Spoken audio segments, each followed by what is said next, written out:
Okey, kita tengok muka surat 24. 1.32 aplikasi, invensi dan inovasi dalam kerjaya reka bentuk.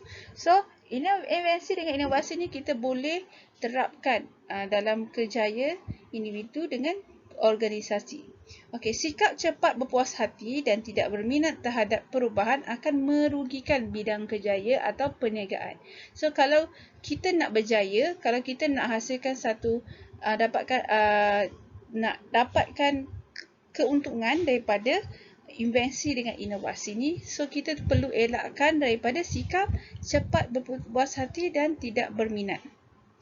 Okey, terdapat pelbagai prinsip invensi, inovasi dan reka bentuk. Antaranya adalah penjimatan tenaga, penggunaan tenaga yang boleh diperbaharui dan penjimatan masa mencari kelemahan produk yang masih boleh diperbaiki.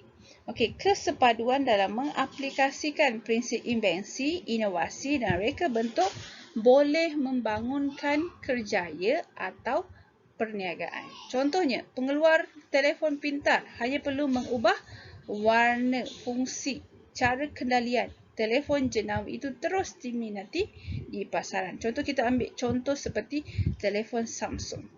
Okey, kalau kita dapat tengok, banyak model yang akan dikeluarkan secara berterusan. Model telefon Samsung tu ada S9, lepas S9, S20, S21. So dia sentiasa ada model baru. Tapi perubahan pada telefon tu agak sedikit. Cuma dia tukar warna, dia tukar fungsi, dia tukar aplikasi kat dalam tu. So tak banyak benda yang dia tukar, tapi dia punya penerimaan pengguna terhadap dia masih berkekalan. Sebab apa? Sebab dia memperbaharui, dia buat inovasi sedikit demi sedikit mengikut keperluan pengguna. Okey, prinsip invensi dengan inovasi ni seperti saya cakap tadi, dia mesti ada 3. Menjimatkan tenaga, penggunaan tenaga yang boleh diperbaharui, kemudian penjimatan masa dalam membaiki kelemahan produk. So, itu yang 3 benda yang penting. So, kita tengok contoh dia. Yang pertama dekat dalam pertahanan. Kita tengok gambar ni. Robot pengesan periuk api. So, bila ada inovasi begini, so ini adalah pengesan periuk api. Untuk gerakkan pengesan periuk api ni, dia letak robot. Dia letak robot ni untuk gerakkan ni. Kalau dulu, orang yang akan pegang pengesan periuk api ni. Orang yang akan pegang. Tapi sekarang dia gunakan robot. Sebab apa? Sebab robot ini boleh mengelakkan daripada memudaratkan manusia. So, manusia selamat. Sebab kita kontrol sahaja. Kita gunakan remote control. So, ini adalah satu inovasi dalam pertahanan. Okey, kita tengok pula inovasi dalam pendidikan. So, kita tengok contoh ni dulu. Gambar foto. Yang ini adalah kamus digital. Dan yang ini adalah tablet pembelajaran ataupun laptop.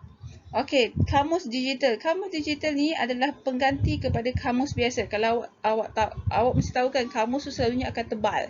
Jadi bila kita nak cari perkataan dekat dalam dia, mesti kita selak satu-satu, cari huruf A. So, abjad A. So, kita cari. So, apabila ada pembaharuan ataupun inovasi, dia buat macam laptop. So, awak hanya perlu key in saja perkataan yang awak nak cari tu, ataupun ada yang ada jenis modelnya yang ada pen. So, dia terus keluar maksud dia. Okey, mungkin ada dalam bahasa Malaysia ataupun bahasa Inggeris dan bahasa lain. So, dia lebih memudahkan. So, selain itu adalah tablet pembelajaran. Okey, tablet pembelajaran ni memudahkan kita. So, contohnya sekarang kita dah belajar di rumah. So, kita boleh buat latihan amali, kita boleh buat macam-macam tayangan video, multimedia yang lebih memudahkan sesi pembelajaran. Okey, sekarang kita tengok pula contoh inovasi dalam kesihatan. So, inovasi dengan kesihatan ni pun agak luas. So, contoh dia adalah seperti jam pengukur denyupan jantung. Okey, sekarang memang tengah famous kan.